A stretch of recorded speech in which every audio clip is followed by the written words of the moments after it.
ایک اور ہفتہ اور صدر ٹرمپ کا ٹویٹر پر ایک اور جنگجوانہ پیغام۔ اب کی بار اس کا نشانہ ہے چارلس کوک، ریپبلکن پارٹی سے تعلق رکھنے والے امیدواروں کے امیر ترین اور سب سے طاقتور حامی۔ ریاست کولوراڈو میں ڈونرز کے ایک اجلاس میں چارلس کوک نے ٹرمپ انتظامیہ کی تجارتی پالیسیوں پر تنقید کی۔ جب لوگ تجارت میں معاشی تحفظ کی پالیسی اپناتے ہیں تو وہ رکاوٹیں کھڑی کرتے ہیں جن سے سب کو نقصان ہوتا ہے۔ صدر ٹرمپ اور چارلس کوک کے درمیان سب سے بڑا اختلاف امریکہ اور اس کے تجارتی پارٹنرز کے درمیان محصولات کے معاملے پر ہے۔ صدر اور میں یہ سمجھتے ہیں، اور جیسا کہ انتظامیہ کے تقریباً 15 اراکین بھی بارہا کہہ چکے ہیں کہ ہم چاہتے ہیں کہ غیر منصفانہ طریقوں سے تجارت کا خاتمہ ہو، مگر جب تک یہ نہیں ہوتا صدر ٹرمپ ان پر دباؤ ڈالتے رہیں گے۔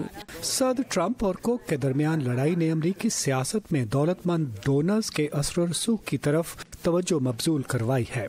کوک نیٹ ورک، جو کہ عموماً ریپبلکن پارٹی کے کم ٹیکسوں اور کم قواعد و ضوابط کی پالیسی کی حمایت کرتا ہے، نومبر میں کانگریس کے وسط مدتی انتخابات میں تقریباً $40 کروڑ خرچ کرنے کا ارادہ رکھتا ہے۔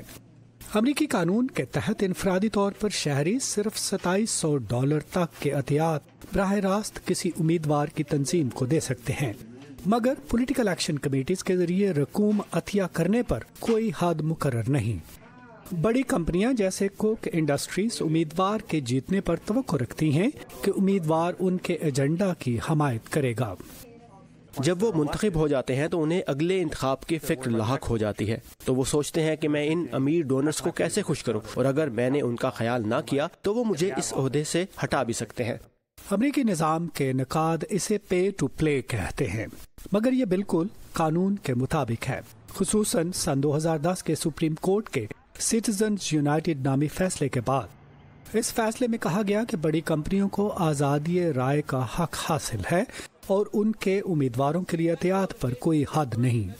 اس کے بعد سے پولیٹیکل ایکشن کمیٹیز اور کوک نیٹ ورک جیسے گروپس کی جانب سے سیاسی پارٹیوں کے لیے احتیاط میں بہت زیادہ اضافہ ہو گیا ہے۔ پیٹسی وراکوساوارا کے ساتھ ندیم یعقوب، اردو VOA، واشنگٹن۔